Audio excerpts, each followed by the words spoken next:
pessoal, tudo bem? Terceiro ano, se preparando para o Enem, vai chegar lá e vai arrebentar, que está todo mundo estudando, estou sabendo, não é verdade? Então vamos nessa. Dando continuidade à proposta da sequência do livro, vamos ver hoje o capítulo relacionado a dinâmicas demográficas e urbanização. Vai ser uma aula tranquila, beleza? Que nós vamos recordar alguns conceitos muito importantes que vocês já viram e acrescentar coisas mais significativas aí que caem muito nos vestibulares do Brasil, especialmente no Enem. Bom, primeiro, para começar a falar de demografia, nós temos que lembrar de uma figura histórica muito abordada nas provas, que é o Thomas Robert Malthus. Lembra desse sobrenome? Malthus, do malthusianismo. Tudo bem? Ele era um pastor da igreja anglicana que no ano de 1798 formulou a teoria de que a população cresce num ritmo maior do que a produção de alimentos. A população cresce em progressão geométrica, enquanto que a produção de alimentos cresce em progressão aritmética. Portanto, vai faltar alimentos. Teoria dele. Lembrando que Malthus, ele estava a serviço da classe que chegou ao poder no século XVIII, primeiramente na Inglaterra, depois em toda a Europa, e se espalhou, que foi a burguesia. Não só ele, nós temos outros teóricos importantes, como por exemplo na economia, a gente destaca aí o liberalismo econômico, né, que vocês conhecem, com Adam Smith, Benjamin Disraeli, entre outros, tá, que começam a formular teorias a favor da classe dominante. Nós temos também na filosofia, né, a ascensão do positivismo com Auguste Comte, que era francês, os outros eram todos britânicos. E o Malthus, então, trabalhou com esse processo aí de que a população deveria ter um controle de natalidade, tá? Um controle de natalidade. Na época, obviamente, virada do século XVIII para o XIX, era muito complicado.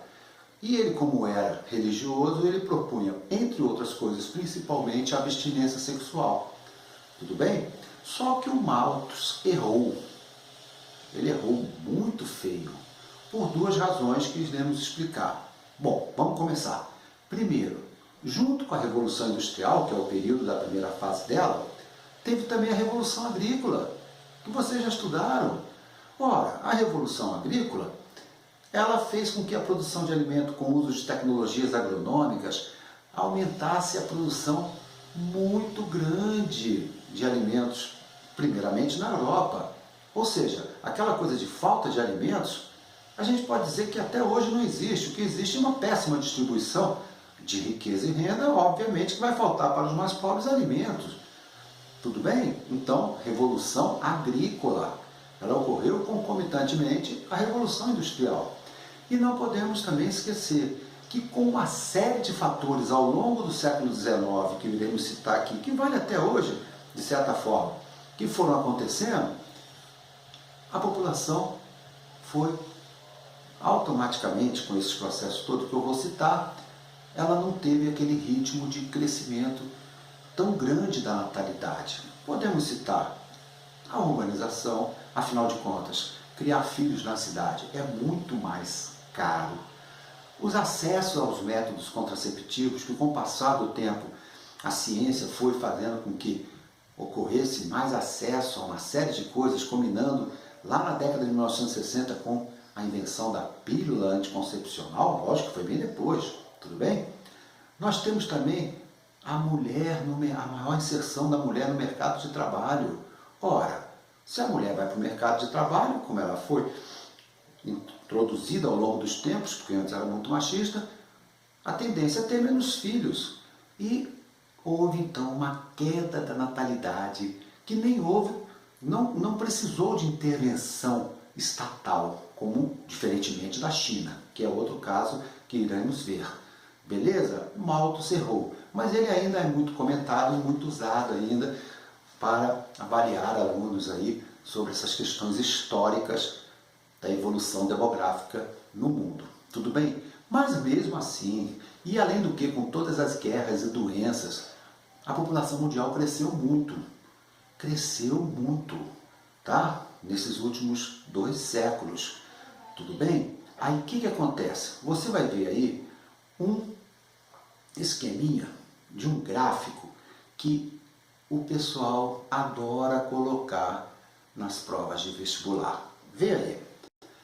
O gráfico que vocês estão vendo é o gráfico da transição demográfica. A transição demográfica, como vocês estão percebendo, vai observar ao longo do tempo que as taxas de natalidade elas se mantêm elevadas. E a primeira mudança, transição é mudança, é a queda da taxa de mortalidade. Isso faz com que haja um crescimento muito grande da população. Ora, se a taxa de natalidade se mantém alta e a mortalidade cai, obviamente que a população vai crescer. Então, lembre-se de uma coisa importante. Quem cai primeiro é a taxa de mortalidade. Tudo bem? Por quê? Porque os avanços da medicina, obviamente ao longo desses 2 últimos séculos, fez com que as pessoas tivessem mais acesso aos serviços de saúde e a população, obviamente, teve um crescimento maior, né, do que a gente diz respeito às faixas etárias. As pessoas foram ficando cada vez mais velhas para morrer, beleza? Com o passar do tempo, aí aquilo que eu falei antes, a urbanização, a mulher inserida no mercado de trabalho, acessos aos métodos contraceptivos, quem passa a cair agora é a natalidade. Vocês estão vendo no mapa, tudo bem? Até chegar no momento onde volta a ter uma estabilidade. Em que continente que aconteceu isso principalmente? Primeiramente, foi na Europa, tá? E depois os países desenvolvidos, Estados Unidos, Canadá, Japão, começam também a apresentar esse mesmo fenômeno nas suas sociedades. A queda significativa da taxa de natalidade. Tudo bem? Lógico que a gente tem que colocar a questão geográfica em si, dos países, como da América Latina, da África e da Ásia, porque nós estamos falando agora de países do chamado mundo subdesenvolvido. Também está ocorrendo o mesmo fenômeno, só que mais atrasado em relação ao que aconteceu nos países de primeiro mundo. Tudo bem? Legal, isso aí é muito importante para você analisar a evolução dessas tendências demográficas que vêm ocorrendo no planeta ao longo da história, ao longo do tempo. Legal, então, como eu falei, que nos países desenvolvidos e até mesmo aqui no Brasil, com a queda da taxa de natalidade e o aumento da expectativa de vida, as pessoas ficando mais idosas, não houve a necessidade de grande intervenção estatal. Mas um país em especial adotou, a partir do final da década de 1970, um planejamento familiar, um controle de natalidade muito forte, baseado nas decisões do Estado. Esse país é a China, que é o país mais populoso do planeta. A China hoje tem algo em torno de 1 bilhão e 400, quase 400 milhões, 1 bilhão e 400 milhões de habitantes, seguido pela Índia com 1 bilhão e 200 milhões. Lá em terceiro lugar aparecem os Estados Unidos com 330 milhões. Veja a diferença dos 2 primeiros para os Estados Unidos. São milhões e milhões de pessoas. Tudo bem? E obviamente que a China fez então um rígido controle de natalidade. Lá o aborto é liberado, o Estado até incentiva a mulher a abortar e o principal, um casal só pode ter um filho. Tá? Mudou nos últimos anos. Por quê? Porque em algumas regiões começou o número de mulheres ficar escasso, visto que a China tem ainda uma sociedade muito patriarcal e as próprias famílias evitavam ter filhas, meninas. Algumas até, quando não tinham feito a ultrassonografia, matavam as crianças, e até hoje matam, principalmente as pessoas mais pobres da zona rural, quando não têm acesso à ultrassonografia, como eu disse, e o número de homens superou em muito o número de mulheres. Além do que, a própria mão de obra já foi ficando um pouco escassa em algumas regiões, aquelas mais industrializadas, que são as regiões mais dinâmicas da China. Portanto, o governo agora, nos últimos tempos, recentes, permitiu que o casal passe a ter, no máximo, 2 filhos. Mas é uma decisão recente, tá? E nós temos que destacar a África, que ainda tem uma taxa de natalidade muito grande. Mas a África é imensa. Que parte da África que realmente acontece isso? Isso ocorre, grosso modo falando, na chamada África subsaariana. É aquela África que é do deserto do Saara para baixo, também conhecido como África Negra. Ali as taxas de natalidade ainda são muito elevadas, fazendo com que, lógico, né, as famílias sejam ainda muito numerosas, certo? Há países como Mali, né, Costa do Marfim. Vocês imaginam aqueles países muito pobres, né, que se você pegar hoje o IDH, os 20 piores estão na chamada África subsaariana. E é aquela coisa que acontece, quanto mais pobre é a família, maior o número de filhos, porque os métodos contraceptivos não são usados, falta uma certa educação sexual, e no campo ainda existe a mentalidade de que as pessoas pensam assim, até aqui no Brasil, embora no Brasil esteja mudando muito, que quanto mais filho, melhor para auxiliar na produção. Então, tudo isso, a pobreza em si, faz com que as famílias sejam mais numerosas. Voltando ao Malthus. Ora, se a população cresceu muito, principalmente no mundo subdesenvolvido, depois da Segunda Guerra Mundial, foi quando os avanços da medicina chegaram, as taxas de mortalidade baixaram e as taxas de natalidade se mantiveram elevadas, o que aconteceu? Assustou muitas pessoas do chamado primeiro mundo, dos países desenvolvidos, dos países centrais, dos países do norte, chamem do jeito que quiserem. Então, novas teorias passam a acontecer.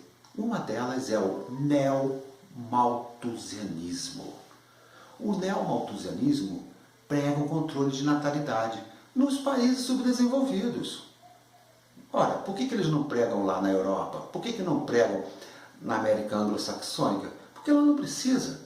Então, essa teoria diz que o controle de natalidade, utilizando todo e qualquer método, deve ser feito nos países subdesenvolvidos, para que ele não haja uma superpopulação que ameace, inclusive, os interesses deles. É óbvio. Tudo bem? Beleza? Neomalthusianismo. Aí você pode falar, a China é neomalthusiana? De certa forma, sim. Mas lembre-se, é estatal. Diferente do que nós conhecemos assim, de empresas até que financiam esses programas de controle de natalidade, que aí seria um investimento privado. Estado, né? Iniciativa privada, é sempre bom destacar isso aí. Legal. Aí o que acontece? Outro grupo que também vai pegar o nome de Malthus para colocar, em homenagem a ele, um controle de natalidade, a partir dos anos 60, são os ecomalthusianos. Eco de ecologia. O que esse grupo diz?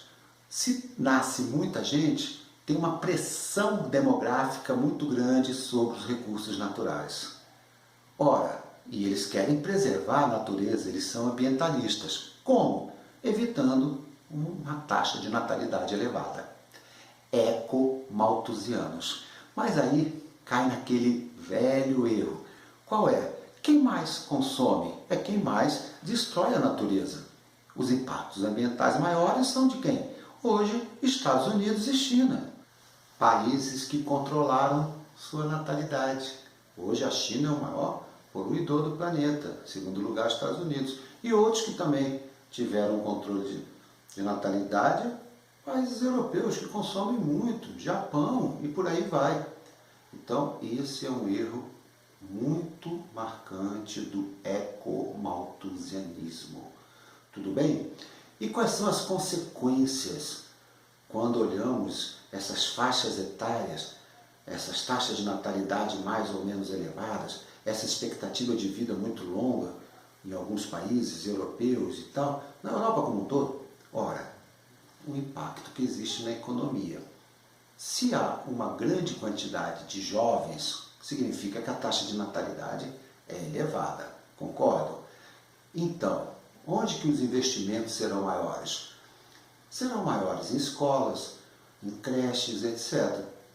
Tudo bem? E além do que, uma grande quantidade de pessoas chegando ao mercado de trabalho, quando deixam de ser jovens e passam a ser adultos, o mercado de trabalho normalmente não consegue absorver toda essa mão de obra, causando crise, tipicamente de países subdesenvolvidos com altas taxas de natalidade. Né? Aí o que acontece? E o outro extremo? E quando a população tem uma baixa taxa de natalidade e uma expectativa de vida muito elevada? O maior problema está na previdência social. E o continente que, com certeza, é o mais impactante, né? É o mais que causa o maior impacto na economia, é a Europa. Porque a quantidade de idosos nesse continente, no velho continente, é muito elevada. Cuidado, muita gente fala, agora mesmo, né, que infelizmente são os idosos que estão mais susceptíveis a morrerem com a crise, aí, com o avanço do coronavírus. Né, eu já vi pessoas falando assim, até em redes, né, para milhões de pessoas na mídia. Repórteres, né? A maioria da população italiana é idosa. Não é verdade. Quando você fala a maioria da população, você está entendendo que é 50% mais um. Não. A taxa de pessoas com mais de 60 anos na Itália é muito elevada, mas nunca que é 50% mais uma de todos os italianos. Na Itália, por exemplo, que tem uma expectativa de vida muito alta e uma proporção de idosos grande na população, é em torno de 25%. Tá? Países da Europa, países desenvolvidos como um todo, posso colocar o Japão, o país que tem, né, o maior número de longevos, né, do planeta, Estados Unidos, Canadá, e também, além da previdência social, que dá um impacto muito grande na economia, porque essas pessoas têm que receber as suas aposentadorias, temos também alguns extremos que acontecem de países que já está faltando mão de obra. Então, quando esse imigrante chega na Europa, muitas vezes ele é bem-vindo, porque é ele que vai pegar no pesado e ele vai contribuir para a Previdência Social, se ele for regularizado, é lógico. Tudo bem, pessoal? Então, esses são, para terminar esse nosso papo, os impactos que acontecem em países com população muito envelhecidas. Legal? Então, essa foi a parte, nesses 20 minutinhos aí, ou quase isso, que conversamos sobre as dinâmicas demográficas. Tudo bem? Beleza? Vamos estudar, porque o tempo não para, moçada. Um abraço.